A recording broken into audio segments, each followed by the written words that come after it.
It is January 7th, 1943. Room 3327, Hotel New Yorker, Manhattan. A maid ignores the Do Not Disturb sign. She has ignored it for 2 days straight, and she pushes the door open. And there you are, dead, alone. 86 years old, lying in a hotel bed you could not even afford to pay for. Now here is the part that should make your stomach drop. The man who gave the entire world alternating current electricity, the invisible force running through the walls of that very room right now, died owing money to the building he died in. Let that sit for 1 second. The FBI shows up within hours, not to mourn you, not to honor you, to take everything. Your notebooks, your papers, your safe, gone. And look, this is not a story about a sad genius who got unlucky. Nah, this is the story of what happens when a man is so far ahead of the world that the world decides it simply cannot afford to let him finish. This is your life. Every single stage of it. Let's go back. Way back. Level 1. It's July 10th, 1856. A tiny village in what is now Serbia. You arrive, and I am not making this up, during a lightning storm. At the exact stroke of midnight, the midwife calls it a bad omen. Your mother calls it a sign. Turns out, Mom was right. From the jump, your brain works differently to everyone around you. Like properly differently. You memorize entire books after reading them once. You do not take notes, Kaz. You don't need to. You run full three-dimensional machines inside your head, rotating them, testing them, stress-checking them, without ever once putting pencil to paper. Your father is a priest. He wants you in the church. You want to understand electricity. You win. Obviously. You study at Graz, then Prague, then Budapest, where you push yourself so hard you completely collapse at 24. Doctors write you off. Say you will not make it. Here is the twist. You do make it. And during that recovery, walking through a city park at sunset, out of nowhere, you see it. A complete working electrical motor system, rotating magnetic fields, the whole thing, inside your mind, crystal clear. You grab a stick and scratch the design into the dirt. Right there, in the dirt of a public park. That sketch, that dirt sketch, will one day power the modern world. But right now, you are a nobody. Nobody is handing you a single thing. Level 2, the employee. You land in New York City in 1884 with 4 cents in your pocket, just 4 cents. 1 letter of recommendation, 1 head full of ideas no one on earth fully understands yet. The letter is addressed to Thomas Edison. Edison reads it, looks you up and down, and says, and this is roughly what he said, this is a damn fine man. You go to work for him. Now, here is where it gets properly interesting. Edison is brilliant, genuinely. But he is also a businessman, and the system he has built his entire empire on, direct current, DC power, has a problem. A big one. It cannot travel more than about a mile without bleeding out most of its power. Every single city block needs its own power station. It is expensive, it is inefficient, and it is, quite frankly, a mess. You see this immediately. You already have the fix. Alternating current. AC power. Travels hundreds of miles with barely any loss. 1 station could light an entire city. You pitch it to Edison. Edison says no. Not because the idea is wrong. He almost certainly knows it is right. He says no because switching would cost him everything he has already built. So instead, he gives you a different job. He says, redesign my DC generators. Improve them. Do that, and I will pay you $50,000. $50,000 in 1884, that is over $1.5 million in today's money. You work 7 days a week for nearly a year. You redesign 24 separate machines. You solve the problem completely. You go to collect your $50,000. Edison laughs. He tells you the $50,000 was a joke. A joke! You stare at him. He is still smiling. You quit the next morning. 28 years old. Newly arrived in America. No employer. No money. The most important electrical idea of the century locked in a brain with nowhere to put it. A joke. Level 3, the victor. Right. So, What do you do when the most powerful inventor in America just laughed in your face? Apparently, you dig ditches, literal ditches, in the ground, lower Manhattan, $2 a day. The man who can visualize rotating magnetic fields with perfect precision is digging holes in the dirt because he has to eat. But here's what separates you from everyone else. You wait, patiently, maddeningly patiently. And then the right people notice. You secure funding, open your own lab, and start demonstrating AC power to anyone who will sit still long enough to watch. One of those people, an investor named George Westinghouse, sees it and thinks, right, this is something. He backs you. And what follows is genuinely one of the most vicious industrial battles in American history. Edison goes to war on you. His team starts publicly electrocuting animals to prove AC is dangerous. Dogs, calves. Eventually, and I genuinely wish I was exaggerating, a circus elephant named Topsy electrocuted in front of a crowd on camera. He literally lobbies for the word to be Tesla'd to mean to be electrocuted. He tries to name the electric chair after you. You do not flinch.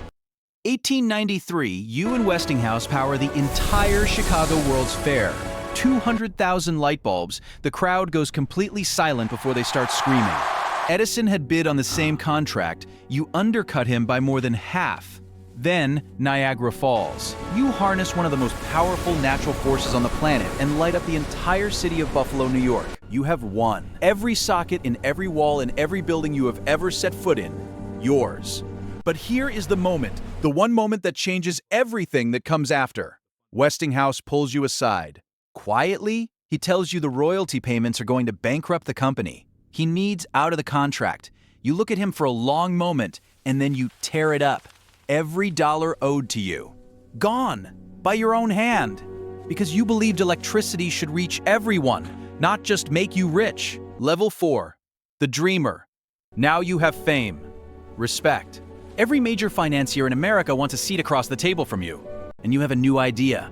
An idea so big it makes everything you have already done look like a practice run. You want to build a tower, not metaphorically. A real, physical, 187-foot-tall, mushroom-shaped, steel-capped tower on Long Island, New York, with iron roots drilling 120 feet straight down into the earth. The plan? Use the plan itself as a conductor. Transmit electricity, messages, images, signals, wirelessly to any point on Earth. Free for everyone, simultaneously. No wires, no meters, no bills. The Earth becomes the power grid. You call it Wardenclyffe. J.P. Morgan, the most powerful financier in America, the man who basically is American finance at this point, agrees to fund it. He writes you a check for $150,000. Construction starts in 1901. The dome alone weighs 55 tons. Workers on site report feeling electricity humming through the actual ground beneath their feet.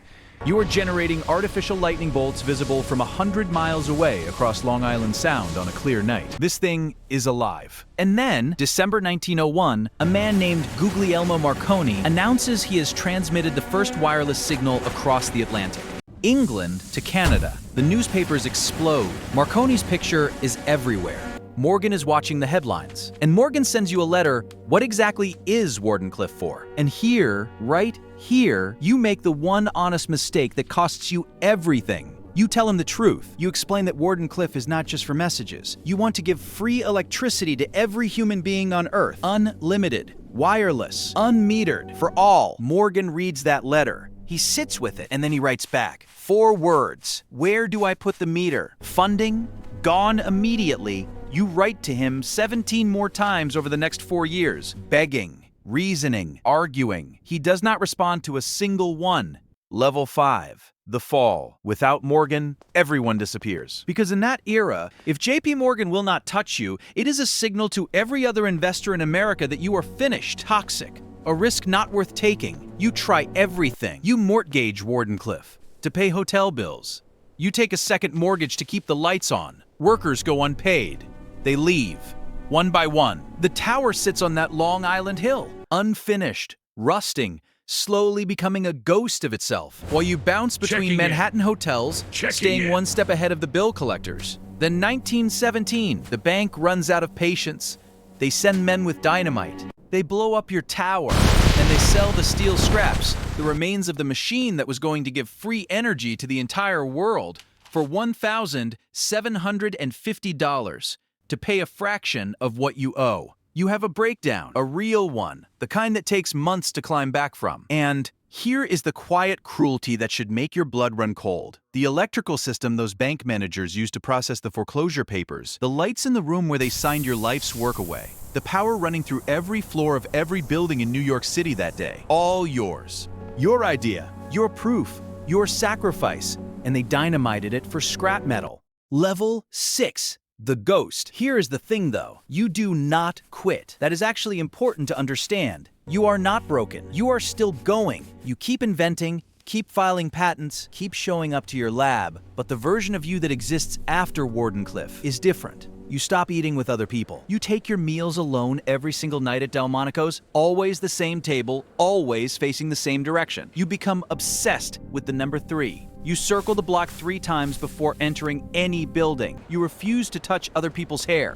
You cannot be in a room with a pearl, any pearl. One is enough to ruin the whole day. And the pigeons? Oh, the pigeons. You feed them in Bryant Park every day without fail. One particular white female pigeon gets injured. And you, the man who once lit up entire cities, who once made J.P. Morgan personally nervous. You rent a hotel suite at the St. Regis to nurse her back to health. You spend what little money you have left on birdseed. When a journalist asks you in 1931, when Time magazine puts you on the cover for your 75th birthday, whether you ever regret the loneliness, whether you wish you had built a different kind of life, you say, a man's work is the only wife he can afford. You do not. By this point, you are shuffling between hotels. Waldorf Astoria, Hotel St. Regis, Hotel New Yorker, offering future inventions as payment for bills you cannot cover. Moving on when the debt gets too large. You leave behind IOUs like breadcrumbs. Famous, broke, still inventing. Level 7. The weapon. Right now, this is the part your history teacher definitely never covered.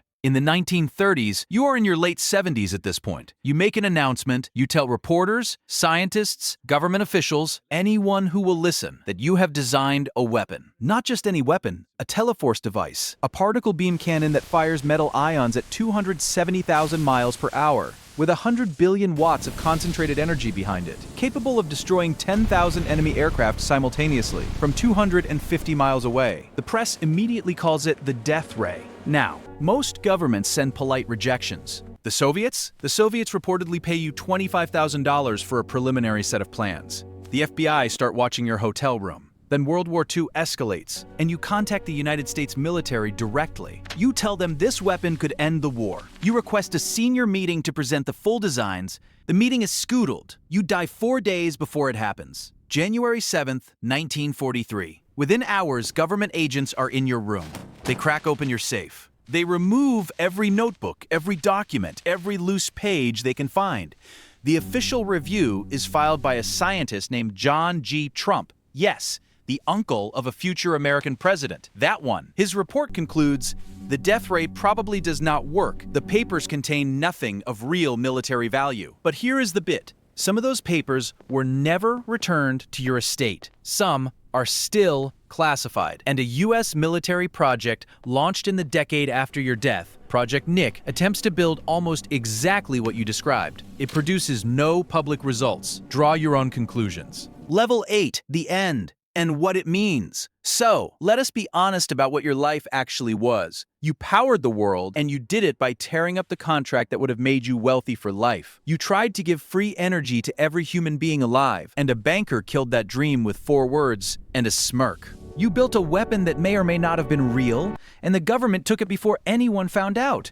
You died in a hotel room, alone, in debt, with a chest full of ideas no one ever finished building. And today, there is a car company worth more than $1 trillion carrying your name. Every single electric motor on Earth runs on your principle. The wireless world you described in 1900 is sitting in every person's pocket right now. Elon Musk named a company after you. He did not, as best anyone can tell, name his bank account after you. The man who tore up his royalties so that everyone could have electricity died alone and broke in a New York hotel. The man who asked, "Where do I put the meter?" is remembered as a titan of American finance. That is the world. You changed it completely. You just never got to live in the version of it that you built. And here is the question I am leaving with you. If they had let you finish Wardenclyffe, if free wireless electricity had reached every corner of the earth in 1910, would the 20th century have looked the same? Would there have been the same wars, the same poverty, the same obsessive, endless race to control energy that still shapes every single conflict happening on this planet right now? You do not get to know the answer.